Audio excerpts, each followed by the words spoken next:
नमस्कार मित्रों। भारत और न्यूजीलैंड के बीच आयोजित होने वाली 5 मुकाबलों की T20 श्रृंखला को लेकर भारतीय टीम ने अपनी तैयारियों को अंतिम रूप दे दिया है। इस रोमांचक सीरीज का पूरा शेड्यूल भारतीय क्रिकेट कंट्रोल बोर्ड द्वारा पहले ही सार्वजनिक किया जा चुका था। इसी दौरान अब क्रिकेट जगत से जुड़ा एक और बड़ा और महत्वपूर्ण अपडेट सामने निकल कर आया है। दरअसल बीसीसीआई ने न्यूजीलैंड के विरुद्ध खेली जाने वाली T20 श्रृंखला के लिए भारतीय टीम की आधिकारिक घोषणा कर दी है। मित्रों, हाल ही में संपन्न हुई चयन समिति की अहम बैठक के पश्चात 15 खिलाड़ियों की मजबूत भारतीय टीम को अंतिम मंजूरी दे दी गई है। इस घोषित टीम में कई अनुभवी, खतरनाक और मैच जिताऊ खिलाड़ियों की वापसी देखने को मिली है। यही कारण है कि टीम इंडिया पहले की तुलना में कहीं अधिक संतुलित, मजबूत और आत्मविश्वास से भरी हुई नजर आ रही है। अब न्यूजीलैंड के खिलाफ इस T20 श्रृंखला में भारतीय टीम पूरे जोश और ताकत के साथ मैदान में उतरती दिखाई देगी। तो मित्रों, आखिर वे कौन से 15 खिलाड़ी हैं जिन्हें न्यूजीलैंड के खिलाफ होने वाली 5 मैचों की T20 श्रृंखला के लिए चुना गया है? इस वीडियो के माध्यम से हम आपको इससे जुड़ी हर जरूरी जानकारी विस्तार से देने वाले हैं। इसके साथ ही हम आपको यह भी बताएंगे कि भारत और न्यूजीलैंड के बीच खेले जाने वाले सभी 5 T20 मुकाबले किस तारीख को, किस मैदान पर और किस समय प्रारंभ होंगे। साथ ही भारतीय दर्शक इन सभी मुकाबलों का लाइव प्रसारण भारतीय समय के अनुसार कब और कहां देख सकते हैं, इसकी संपूर्ण जानकारी भी आपको यहीं मिलने वाली है। इसके अतिरिक्त मित्रों, इस T20 श्रृंखला में भारतीय टीम की कप्तानी किस खिलाड़ी को सौंपी गई है और उपकप्तान की जिम्मेदारी कौन निभाएगा, इस विषय पर भी हम विस्तार से चर्चा करेंगे। लेकिन मित्रों, आगे बढ़ने से पहले आप सभी से एक दिलचस्प सवाल पूछना चाहेंगे। आपके अनुसार क्या वैभव सूर्यवंशी को T20 वर्ल्ड कप 2026 के लिए मौका दिया जाना चाहिए या नहीं? अपनी राय हमें नीचे कमेंट बॉक्स में अवश्य साझा करें और यदि आपको हमारा यह वीडियो पसंद आए तो इसे लाइक करना बिल्कुल न भूलें। चैनल को सब्सक्राइब करें और नोटिफिकेशन बेल को ऑन जरूर रखें। तो साथियों, आपका अधिक समय लिए बिना आइए आज की इस खास और रोचक वीडियो की शुरुआत करते हैं। जैसा कि आप सभी भली भांति जानते हैं कि भारत और न्यूजीलैंड के बीच पहले 3 वनडे मुकाबलों की श्रृंखला खेली जानी है। इसके तुरंत बाद ही दोनों टीमों के बीच 5 मुकाबलों की T20 श्रृंखला का आगाज होने वाला है। ये T20 श्रृंखला रोमांच, उत्साह और जबरदस्त प्रतिस्पर्धा से भरपूर रहने वाली है, जहां प्रत्येक मैच में कांटे की टक्कर देखने को मिल सकती है। अगर दोनों टीमों की वर्तमान स्थिति की बात करें तो न्यूजीलैंड की टीम इस समय T20 ICC रैंकिंग में 4थे स्थान पर बनी हुई है। वहीं भारतीय टीम T20 प्रारूप में नंबर 1 की कुर्सी पर मजबूती से काबिज है। दोनों ही टीमों में ऐसे धाकड़ बल्लेबाज और घातक गेंदबाज शामिल हैं जो अकेले अपने दम पर किसी भी मुकाबले का रुख पलटने की क्षमता रखते हैं। आपको जानकारी दे दें कि अब तक भारत और न्यूजीलैंड के बीच T20 अंतर्राष्ट्रीय क्रिकेट में कुल 25 मुकाबले खेले जा चुके हैं। इनमें से न्यूजीलैंड की टीम ने 10 मैचों में जीत दर्ज की है, जबकि भारत ने 14 मुकाबलों में सफलता हासिल की है। इसके अलावा एक मैच टाई भी रहा है। इन आंकड़ों पर नजर डालें तो साफ तौर पर यह स्पष्ट होता है कि T20 प्रारूप में भारत का पलड़ा न्यूजीलैंड की तुलना में भारी रहा है। हालांकि न्यूजीलैंड की टीम को T20 क्रिकेट में कभी भी हल्के में नहीं लिया जा सकता। इस श्रृंखला के लिए उनकी टीम में कई खतरनाक, अनुभवी और विस्फोटक खिलाड़ियों की जोरदार वापसी हो चुकी है। वहीं भारतीय टीम का T20 क्रिकेट में खेलने का अंदाज हमेशा से आक्रामक, निडर और असरदार रहा है और बीते कुछ वर्षों में न्यूजीलैंड के खिलाफ भारत का प्रदर्शन काफी प्रभावशाली देखने को मिला है। ऐसे में मित्रों, एक बार फिर भारत और न्यूजीलैंड के बीच होने वाली यह T20 श्रृंखला क्रिकेट प्रेमियों के लिए भरपूर रोमांच, जोश और यादगार पल लेकर आने वाली है। यह श्रृंखला बेहद रोमांचक होने वाली है और हर मुकाबला दर्शकों के लिए पूरी तरह पैसा वसूल साबित होगा। आपको बता दें कि भारत और न्यूजीलैंड के बीच कुल 5 मुकाबलों की T20 श्रृंखला आयोजित की जानी है। इस बहुप्रतीक्षित सीरीज का आगाज 21 जनवरी 2026 से होने जा रहा है। श्रृंखला का पहला धमाकेदार मुकाबला Vidarbha cricket association stadium Nagpur में खेला जाएगा। इसके बाद दूसरा T20 मैच 23 जनवरी को Shaheed Veer Narayan Singh international cricket stadium Raipur में आयोजित किया जाएगा। वहीं तीसरा मुकाबला 25 जनवरी को बरसापारा क्रिकेट स्टेडियम गुवाहाटी में खेला जाता हुआ नजर आएगा। इसके बाद चौथा T20 मैच 28 जनवरी को विशाखापट्टनम में खेला जाएगा, जबकि इस जबरदस्त सीरीज का आखिरी यानी 5वां T20 मुकाबला 31 जनवरी को greenfield international cricket stadium Thiruvananthapuram में आयोजित किया जाएगा। अब अगर लाइव प्रसारण की बात करें तो जब भारत और न्यूजीलैंड के बीच ये सभी 5 T20 मुकाबले खेले जाएंगे, तब भारतीय दर्शक इन्हें भारतीय समय के अनुसार लाइव देख पाएंगे। यदि आप मोबाइल पर मैच का आनंद लेना चाहते हैं तो जियो हॉटस्टार ऐप के जरिए इन मुकाबलों की लाइव स्ट्रीमिंग उपलब्ध कराई जाएगी। वहीं टीवी स्क्रीन पर मुकाबले देखने के लिए स्टार स्पोर्ट्स नेटवर्क पर इनका सीधा प्रसारण किया जाएगा। अब आगे बढ़ते हैं और जानते हैं कि न्यूजीलैंड के खिलाफ इस T20 सीरीज के लिए बीसीसीआई ने भारतीय टीम में किन 15 दमदार खिलाड़ियों को जगह दी है। मित्रों, अगर कप्तान और उपकप्तान की चर्चा करें तो आपको बता दें कि बीसीसीआई ने एक बार फिर सूर्य कुमार यादव को टीम इंडिया की कप्तानी की जिम्मेदारी सौंपी है। दरअसल आने वाले T20 वर्ल्ड कप 2026 को ध्यान में रखते हुए बोर्ड ने यह बड़ा और अहम फैसला किया है। वहीं उपकप्तान की अहम भूमिका के लिए हार्दिक पांड्या को चुना गया है। तो चलिए अब आगे बढ़ते हैं और जानते हैं कि न्यूजीलैंड के खिलाफ T20 सीरीज के लिए बीसीसीआई ने भारतीय टीम के 15 सदस्यीय स्क्वाड में किन घातक और दमदार खिलाड़ियों को शामिल किया है। मित्रों, सबसे पहले अगर ओपनिंग बल्लेबाजों की बात करें तो बीसीसीआई ने सबसे पहले विस्फोटक सलामी बल्लेबाज के रूप में अभिषेक शर्मा को शानदार मौका दिया है। जी हां मित्रों, अभिषेक शर्मा वर्तमान दौर में भारतीय T20 टीम के सबसे विश्वसनीय और विस्फोटक युवा बल्लेबाजों में शामिल किए जाते हैं। क्रीज पर आते ही वह मुकाबले की रफ्तार को पल भर में बदलने का दम रखते हैं। पावर प्ले के ओवरों में तेजी से रन बटोरना अब उनकी सबसे बड़ी पहचान बन चुका है। उनकी बल्लेबाजी में ताकत, आत्मविश्वास और शानदार टाइमिंग साफ झलकती है। लंबे शॉट लगाने में वह कभी भी झिझक महसूस नहीं करते, चाहे सामने स्पिन गेंदबाज हो या फिर तेज रफ्तार गेंदबाज। अभिषेक दोनों तरह के गेंदबाजों के खिलाफ निडर होकर प्रहार करते हैं। कई मौकों पर वह टीम इंडिया के लिए निर्णायक और जीत दिलाने वाली शानदार पारियां खेल चुके हैं। आवश्यकता पड़ने पर वह अपनी गेंदबाजी के जरिए भी टीम को योगदान देने में सक्षम है। इसके साथ ही फील्डिंग के दौरान उनकी फुर्ती और तेजी टीम के लिए अतिरिक्त बढ़त दिलाती है। T20 प्रारूप उनके खेल की शैली के लिए पूरी तरह अनुकूल माना जाता है। भारत की पिचें आमतौर पर बल्लेबाजों के लिए मददगार रहती हैं और ऐसे हालात में अभिषेक शर्मा की आक्रामक बल्लेबाजी और भी ज्यादा प्रभाव छोड़ती है।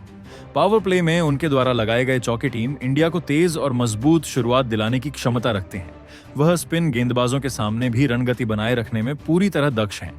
यदि एक बार अभिषेक क्रीज पर जम गए तो बड़े स्कोर की उम्मीद पूरी तरह मजबूत हो जाती है। उनकी बल्लेबाजी न्यूजीलैंड के गेंदबाजों पर लगातार दबाव बनाने का काम कर सकती है। इस श्रृंखला में उनका प्रदर्शन भारत की जीत में बेहद निर्णायक भूमिका निभा सकता है। वहीं मित्रों, इसके बाद दूसरे सलामी बल्लेबाज के रूप में यशस्वी जायसवाल को मौका दिया गया है। जी हां मित्रों, यशस्वी जायसवाल भारतीय क्रिकेट टीम के सबसे प्रतिभावान और आक्रामक युवा बल्लेबाजों में गिने जाते हैं। वह अपनी निडर बल्लेबाजी और मजबूत तकनीकी कौशल के लिए पहचाने जाते हैं। पावर प्ले के ओवरों में तेजी से रन जोड़कर टीम को सधी हुई शुरुआत दिलाना उनकी सबसे बड़ी पहचान मानी जाती है। उनकी बल्लेबाजी में आक्रामक सोच के साथ समझदारी का बेहतरीन संतुलन देखने को मिलता है। तेज गेंदबाजों के खिलाफ वह पूरे आत्मविश्वास के साथ अपने शॉट्स आजमाते हैं। वहीं स्पिन गेंदबाजों को पढ़ने में भी उन्हें अधिक कठिनाई नहीं होती। कई मौकों पर उन्होंने दबाव भरे हालात में भारत के लिए अहम और बड़ी पारियां खेलकर अपनी काबिलियत साबित की है। लंबी पारी खेलने की क्षमता उन्हें अन्य बल्लेबाजों से अलग पहचान दिलाती है। फील्डिंग के दौरान उनकी फुर्ती, चुस्ती और फिटनेस टीम के लिए अतिरिक्त मजबूती बनती है। कम उम्र के बावजूद वह जिम्मेदारी के साथ बल्लेबाजी एक करते हुए नजर आते हैं। भारत की पिचें सामान्यतः बल्लेबाजों के अनुकूल मानी जाती हैं। ऐसी परिस्थितियों में यशस्वी जायसवाल की टाइमिंग और सटीक शॉट चयन और भी ज्यादा प्रभाव छोड़ता है। पावर प्ले में उनके लगाए गए चौके भारत को तेज और मजबूत शुरुआत दिलाने में सहायक हो सकते हैं। स्पिन गेंदबाजों के खिलाफ रन गति बनाए रखने में भी वह पूरी तरह सक्षम है। यदि यशस्वी क्रीज पर जम जाते हैं तो बड़े स्कोर की उम्मीद लगभग तय मानी जाती है। उनकी बल्लेबाजी न्यूजीलैंड के गेंदबाजों पर लगातार दबाव बनाने की ताकत रखती है। पूरी श्रृंखला में उनका प्रदर्शन भारत की जीत की दिशा तय करने में निर्णायक भूमिका निभा सकता है। इसके बाद नंबर 3 पर वैभव सूर्यवंशी को एक बेहतरीन अवसर प्रदान किया गया है। वैभव सूर्यवंशी भारतीय क्रिकेट का एक उभरता हुआ और चर्चित युवा चेहरा है। बेहद कम उम्र में ही उन्होंने अपनी प्रतिभा से सभी का ध्यान अपनी ओर खींच लिया है। वह बेखौफ अंदाज में बल्लेबाजी करने के लिए जाने जाते हैं। उनके खेल में आत्मविश्वास और आक्रामक मानसिकता साफ झलकती है। तेज गेंदबाजों के सामने वह खुलकर शॉट खेलने का साहस दिखाते हैं। शुरुआत से ही रन बनाने की सोच उन्हें खास बनाती है। उनकी टाइमिंग और शॉट चयन उनकी उम्र से कहीं अधिक परिपक्व नजर आता है। बड़े मंच पर खेलने की भूख और जज्बा उनमें स्पष्ट दिखाई देता है। आने वाले समय में वह भारत के लिए एक बेहतरीन बल्लेबाज बन सकते हैं। युवा क्रिकेट में उनके प्रदर्शन ने कई जानकारों और विशेषज्ञों का ध्यान आकर्षित किया है। भारत की विकेट आमतौर पर बल्लेबाजों के अनुकूल मानी जाती हैं और ऐसे हालात में वैभव सूर्यवंशी की आक्रामक बल्लेबाजी और भी ज्यादा असरदार साबित हो सकती है। पावर प्ले के दौरान वह तेजी से रन जुटाकर टीम को मजबूत शुरुआत दिलाने की क्षमता रखते हैं। खास तौर पर स्पिन गेंदबाजों के सामने उनका आत्मविश्वास देखने लायक होता है। यदि उन्हें लगातार मौके मिलते हैं तो वह अपनी प्रतिभा को बड़े स्तर पर साबित कर सकते हैं। आने वाले समय में उनका प्रदर्शन भारतीय टीम के लिए एक नई उम्मीद बन सकता है। वहीं मित्रों, इसके बाद इस टीम में नंबर 4 पर कप्तान स्वयं सूर्यकुमार यादव की भूमिका होगी। सूर्यकुमार यादव को भारतीय टी20 टीम के सबसे खतरनाक और भरोसेमंद बल्लेबाजों में शामिल किया जाता है। उनकी अनोखी बल्लेबाजी शैली और चारों ओर शॉट खेलने की कला ने उन्हें दुनिया भर में खास पहचान दिलाई है। वह किसी भी गेंदबाज को किसी भी एंगल से खेलने में माहिर हैं, जो उन्हें अन्य खिलाड़ियों से अलग बनाता है। मिडिल ऑर्डर में उतरकर वह मुकाबले का रुख पूरी तरह पलटने की क्षमता रखते हैं। उनकी बल्लेबाजी में आत्मविश्वास और आधुनिक सोच साफ नजर आती है। कठिन परिस्थितियों में भी वह संयम बनाए रखते हैं और हालात के अनुसार खेलना जानते हैं। तेज गेंदबाजों के सामने वह आक्रामकता के साथ समझदारी का भी शानदार प्रदर्शन करते हैं, जबकि स्पिन गेंदबाजों को अपने बेहतरीन फुटवर्क से दबाव में डाल देते हैं। भारत के लिए वह कई बार यादगार और मैच जिताने वाली पारियां खेल चुके हैं। टी20 प्रारूप में उन्हें भारत का एक बेहद अहम खिलाड़ी माना जाता है। खास तौर पर भारतीय पिचों पर उनका खेल और भी ज्यादा खतरनाक हो जाता है। मध्य ओवरों में तेजी से रन जोड़कर वह स्कोर को मजबूत स्थिति में पहुंचा देते हैं। उनके इनोवेटिव शॉट्स से गेंदबाजों की रणनीतियां अक्सर बिगड़ जाती हैं। अगर उनका दिन बन गया तो विरोधी टीम के लिए मुकाबला संभालना बेहद मुश्किल हो जाता है। न्यूजीलैंड जैसी मजबूत टीम के खिलाफ भी उनका प्रदर्शन मैच का परिणाम तय करने वाला साबित हो सकता है। भारत की सफलता में उनका योगदान हमेशा अत्यंत महत्वपूर्ण रहा है। इसके बाद 5वें क्रम पर एक बार फिर तिलक वर्मा को भरोसा दिया गया है। मित्रों, तिलक वर्मा को भारतीय क्रिकेट के उभरते हुए सबसे प्रतिभावान युवा बल्लेबाजों में गिना जाता है। वह अपनी निडर और आक्रामक बल्लेबाजी शैली के लिए खास पहचान रखते हैं। बेहद कम उम्र में ही उन्होंने बड़े मंच पर अपने कौशल का प्रदर्शन करते हुए सभी का ध्यान आकर्षित किया है। पावर प्ले के दौरान तेजी से रन जोड़ना और टीम को मजबूत स्थिति में पहुंचाना उनकी बड़ी ताकत मानी जाती है। उनकी बल्लेबाजी में धैर्य और आक्रामकता का शानदार संतुलन देखने को मिलता है। तेज गेंदबाजों के सामने वह पूरे आत्मविश्वास के साथ बल्लेबाजी करते नजर आते हैं। वहीं स्पिन गेंदबाजों के खिलाफ उनका फुटवर्क और शॉट चयन काफी प्रभावशाली दिखाई देता है। कई मौकों पर उन्होंने भारत के लिए अहम परिस्थितियों में मैच का रुख बदलने वाली पारियां खेली हैं। फील्डिंग में भी उनकी फुर्ती और समझदारी टीम को अतिरिक्त बढ़त दिलाती है। उम्र में युवा होने के बावजूद वह जिम्मेदारी के साथ खेलते हैं और दबाव की घड़ी में भी संयम बनाए रखते हैं। पावर प्ले में वह तेज रन बनाकर टीम को अच्छी शुरुआत दिलाने में सक्षम है। मध्य ओवरों में उनकी बल्लेबाजी विरोधी गेंदबाजों पर लगातार दबाव बनाए रखती है। यदि तिलक वर्मा क्रीज पर जम गए तो बड़े स्कोर की उम्मीद स्वाभाविक रूप से की जाती है। उनका प्रदर्शन इस सीरीज और मुकाबलों में भारत की जीत में अहम योगदान दे सकता है। इसके बाद 6ठे नंबर पर हार्दिक पांड्या को एक बेहतरीन मौका सौंपा गया है। मित्रों, आपको बता दें कि हार्दिक पांड्या भारतीय क्रिकेट के सबसे प्रभावशाली ऑलराउंडरों में शामिल किए जाते हैं। वह तेज गेंदबाजी के साथ साथ विस्फोटक बल्लेबाजी में भी माहिर हैं। पावर प्ले में उनके द्वारा बनाए गए तेज रन और लंबे शॉट टीम को शुरुआती बढ़त दिलाने में मदद करते हैं।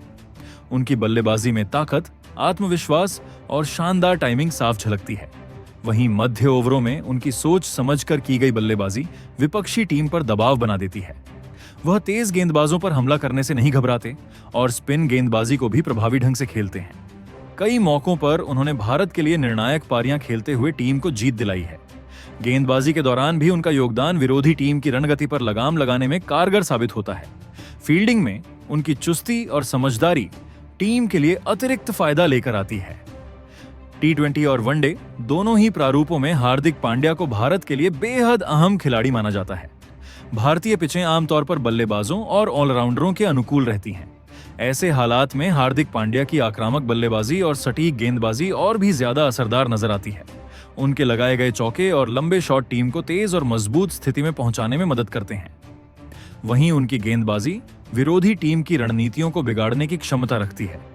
यदि हार्दिक अच्छी लय में हो तो वह किसी भी मुकाबले की दिशा बदलने का माद्दा रखते हैं। भारत की जीत में उनका प्रदर्शन अक्सर निर्णायक साबित होता है। इसके बाद 7वें स्थान पर जितेश शर्मा को मौका दिया गया है। जितेश शर्मा भारतीय टीम के एक भरोसेमंद विकेटकीपर बल्लेबाज माने जाते हैं। वह दाएं हाथ के बल्लेबाज हैं और तेजी से रन बनाने की सोच के साथ खेलते हैं। T20 और IPL जैसे छोटे प्रारूपों में उनका स्ट्राइक रेट काफी प्रभावशाली रहा है। इसी कारण वह पावर प्ले और अंतिम ओवरों में तेजी से रन बटोरने की क्षमता रखते हैं। उनकी बल्लेबाजी में आक्रामकता और जोखिम उठाने का साहस साफ दिखाई देता है। जितेश ने घरेलू क्रिकेट और T20 लीग में कई मौकों पर असरदार प्रदर्शन करते हुए टीम को बड़े स्कोर तक पहुंचाने में अहम योगदान दिया है। विकेट कीपिंग के दौरान भी वह शानदार कैचिंग और रन आउट के मौके बनाकर टीम की मदद करते हैं। उनकी फील्डिंग और स्टंप के पीछे की समझ भारतीय टीम के लिए फायदेमंद साबित होती है। अंतर्राष्ट्रीय T20 क्रिकेट में मौका मिलने पर वह टीम के लिए महत्वपूर्ण भूमिका निभाने का प्रयास करते हैं। जितेश में यह क्षमता मौजूद है कि वह किसी भी समय मैच का रुख पलट सकते हैं। जब टीम दबाव की स्थिति में होती है तब उनकी बल्लेबाजी में तेजी से रन बनाने और बड़े शॉट खेलने की काबिलियत उन्हें T20 क्रिकेट में बेहद प्रभावी बनाती है। सीमित ओवरों के क्रिकेट, खासकर T20 और IPL में मिला अनुभव उन्हें उन हालात के लिए तैयार करता है जब अंतिम ओवरों में तेज रन की दर की जरूरत होती है। वह हमेशा टीम की रणनीति के अनुसार खेलने का प्रयास करते हैं और जिम्मेदारी के साथ बल्लेबाजी करना भली-भांति जानते हैं। यदि उन्हें लगातार खेलने के मौके मिलते रहे तो वह भारतीय टीम के लिए और भी ज्यादा उपयोगी साबित हो सकते हैं। उनका क्रिकेट सफर, अनुभव और निरंतर प्रदर्शन के बेहतर तालमेल के साथ आगे बढ़ता नजर आ रहा है। इसके बाद 8वें स्थान पर अक्षर पटेल को टीम में जगह दी गई है। मित्रों, अक्षर पटेल भारतीय क्रिकेट के सबसे भरोसेमंद ऑलराउंडरों में शुमार किए जाते हैं। वह बाएं हाथ से बल्लेबाजी करने के साथ साथ बाएं हाथ के स्पिन गेंदबाज की भूमिका भी निभाते हैं। इससे टीम इंडिया को दोनों ही विभागों में मजबूत संतुलन मिलता है। उनकी गेंदबाजी बेहद किफायती रहती है और वह विरोधी बल्लेबाजों पर लगातार दबाव बनाए रखने की क्षमता रखते हैं। घरेलू क्रिकेट से लेकर अंतर्राष्ट्रीय मंच तक अक्षर ने निरंतर शानदार प्रदर्शन किया है। बल्लेबाजी में वह तेजी से रन जोड़ने के साथ जरूरत पड़ने पर बड़े शॉट खेलने का साहस भी रखते हैं। गेंदबाजी करते हुए उन्होंने कई मुकाबलों में अहम विकेट निकालकर टीम को बड़ा फायदा पहुंचाया है। T20 और वनडे प्रारूप में उनका अनुभव टीम इंडिया के लिए बेहद उपयोगी साबित होता है। उन्हें अक्सर मिडिल ऑर्डर में बल्लेबाजी की जिम्मेदारी सौंपी जाती है, खासकर तब जब शुरुआती विकेट जल्दी गिर जाते हैं और टीम को संभालने की जरूरत होती है। फील्डिंग में भी अक्षर काफी चुस्त नजर आते हैं और उनकी फुर्ती टीम को अतिरिक्त बढ़त दिलाती है। IPL में भी उन्होंने अपनी ऑलराउंड काबिलियत से टीम के लिए महत्वपूर्ण योगदान दिया है, जहां उन्हें कप्तानी का अनुभव भी हासिल हुआ। दिल्ली कैपिटल्स ने IPL 2025 के सीजन में उन्हें कप्तान नियुक्त किया था। वहां उन्होंने अपने अनुभव और लीडरशिप क्वालिटी का शानदार प्रदर्शन किया। उनके खेल में धैर्य और आक्रामकता का संतुलन साफ दिखाई देता है। इसी कारण वह दबाव भरे हालात में भी संयम बनाए रखते हैं। अक्षर अक्सर रन रोकने और विकेट चटकाने के बीच बेहतरीन संतुलन बनाकर टीम के लिए उपयोगी साबित होते हैं। अपनी गेंदबाजी में वह परिस्थितियों के अनुसार धीमी टर्न लेने वाली गेंदों का इस्तेमाल करते हैं और लाइन लेंथ में लगातार बदलाव कर बल्लेबाजों को भ्रमित करते रहते हैं। इसके बाद 9वें क्रम पर शिवम दुबे को बल्लेबाजी का अवसर दिया गया है। मित्रों, शिवम दुबे भारतीय टीम के आक्रामक बल्लेबाजों में गिने जाते हैं और एक उपयोगी ऑलराउंडर की भूमिका निभाते हैं। वह दाएं हाथ से बल्लेबाजी करते हैं और अपने निडर अंदाज के लिए पहचाने जाते हैं। पावर प्ले हो या अंतिम ओवर, तेजी से रन जुटाने की उनकी क्षमता टीम को मजबूती प्रदान करती है। उनकी बल्लेबाजी में ताकत, शानदार टाइमिंग और नए-नए शॉट्स का संतुलन देखने को मिलता है। मिडिल ओवरों में भी वह गेंदबाजों पर दबाव बनाते हुए रन गति को बरकरार रखते हैं। जरूरत पड़ने पर उनकी गेंदबाजी भी टीम को महत्वपूर्ण सफलता दिला सकती है। इसी वजह से वह एक ऑलराउंडर के रूप में अहम योगदान देते हैं। घरेलू क्रिकेट और IPL में कई मौकों पर उन्होंने निर्णायक प्रदर्शन कर अपनी प्रतिभा साबित की है। फील्डिंग के दौरान उनकी चुस्ती और जिम्मेदार रवैया टीम को अतिरिक्त फायदा पहुंचाता है। दबाव भरी परिस्थितियों में शांत रहकर रणनीति के अनुसार खेलने की समझ उन्हें T20 प्रारूप में खास बनाती है। इसके बाद 10वें स्थान पर वॉशिंगटन सुंदर को मौका दिया गया है। मित्रों, वॉशिंगटन सुंदर भारतीय क्रिकेट टीम के एक बहुमुखी ऑलराउंडर के रूप में पहचाने जाते हैं। टीम को संतुलन देने वाले बाएं हाथ के बल्लेबाज और स्पिन गेंदबाज की मौजूदगी बेहद महत्वपूर्ण मानी जाती है। उनके खेल में धैर्य और समय के अनुसार शॉट खेलने की कला साफ झलकती है। मित्रों, टीम में नंबर 11 पर जसप्रीत बुमराह को शामिल किया गया है। नंबर 12 पर अर्शदीप सिंह, नंबर 13 पर वरुण चक्रवर्ती, नंबर 14 पर हर्षित राणा और नंबर 15 पर कुलदीप यादव को टीम में जगह मिली है। मित्रों, यह रही न्यूजीलैंड के खिलाफ होने वाले आगामी T20 मुकाबलों के लिए भारतीय टीम की आधिकारिक घोषणा।